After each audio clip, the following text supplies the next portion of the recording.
Hi hello నమస్తే అందరికీ నమస్కారాలు.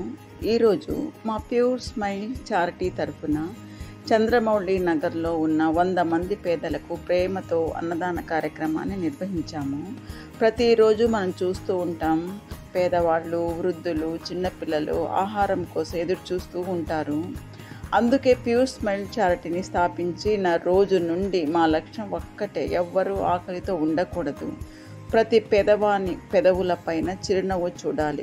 ఈరోజు చంద్రమౌళి నగర్లో చేసిన కార్యక్రమంలో మేము స్వయంగా వెళ్ళి భోజనం పంచుతూ ప్రతి ఒక్కరి ముఖాలలో వచ్చే ఆనందాన్ని చూస్తే మాటల్లో చెప్పలేని ఆనందం కలుగుతుంది. భోజనం తీసుకుంటున్న చిన్నపిల్లలు ఆనందంతో, వృద్ధులు చేతులు పైకెత్తి ఇచ్చిన ఆశీస్సులు, ఇవే మా ప్యూర్ స్మైల్ చారిటీకి నిజమైన బహుమతులు. ప్రతి కార్యక్రమం వెనుక ఒక సంకల్పం ఉంటుంది. మనము ఎక్కడ ఉన్నా ఎవరు ఒకరికి సాయం చేసే అవకాశం దొరికితే అది మన జీవితానికి అర్థం తెలుస్తుంది. ఈ సేవా కార్యక్రమం సహజంగా సాగేందుకు సహకరించిన మా ప్యూర్ స్మైల్ చారిటీ సభ్యులందరికీ, మాకు మద్దతుగా నిలిచిన స్నేహితులకు నా హృదయపూర్వక ధన్యవాదాలు. భవిష్యత్తులో ఇలాంటి సేవా కార్యక్రమాలు కొనసాగుతూనే ఉంటాయి. పేదవారి కళ్ళల్లో వెలుగులు, పెదవుల మీద చిరునవ్వు చూడమే మా ప్యూర్ స్మైల్ చారిటీ యొక్క ముఖ్య లక్ష్యం. అలాగే ఈరోజు అన్నదాన కార్యక్రమాన్ని నిర్వహించిన అబ్దుల్ గారి కుటుంబ సభ్యులకు కృతజ్ఞత తెలియచేసుకుంటున్నాను.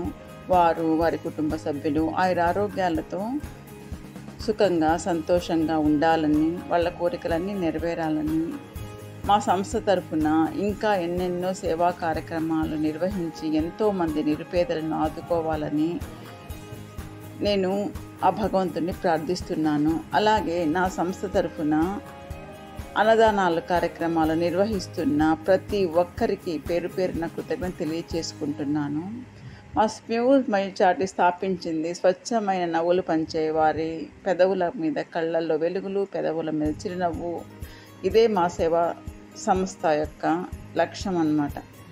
ఈ లక్ష్యంతోనే మేము ప్రతిరోజు ఎండైనా, వానైనా, తుఫానైనా, ఏదైనా కూడా మా లక్ష్యం ఒక్కటే, ఎవరు ఆకలితో ఉండకూడదు, పేదవాడి కళ్ళల్లో వెలుగులు, నవ్వులు చూడాలని ఒకే ఒక ఆశయంతో ఎంత కష్టమైనా, ఎంత దూరమైనా వెళ్ళి అన్నదాన కార్యక్రమాలు నిర్వహిస్తూ ఉంటాము.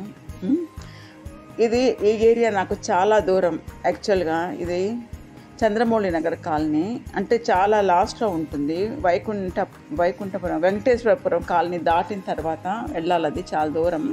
అయినా కూడా ఎంతో అక్కడ రోడ్డు కూడా సరిగ్గా లేదు. అయినా ఎంతో కష్టపడి అక్కడికి వెళ్ళి మేము అన్నదాన కార్యక్రమాలు నిర్వహిస్తున్నాము. ఎందుకంటే ప్రతి ఒక్కరికి మా సేవ అందాలన్నమాట. అదే మా యొక్క లక్ష్యం. ప్రతి స్లమ్లో ప్రతి పేదవాడికి మా సేవలు అందాలి అనే ఒకే ఒక సంకల్పంతో మేము అన్నదాన కార్యక్రమాలు ఎంత దూరమైనా ప్రతిరోజు చేస్తూనే ఉంటామన్నమాట. నాకు సహకరిస్తున్న నా స్నేహితులకు అందరికీ పేరు పేరున కృతజ్ఞతలు తెలియజేసుకుంటున్నాను. నా వీడియో నచ్చితే షేర్ చేయండి, లైక్ చేయండి. ఇలాంటి అన్నదాన కార్యక్రమాలు ప్రోత్సహించండి. నమస్తే.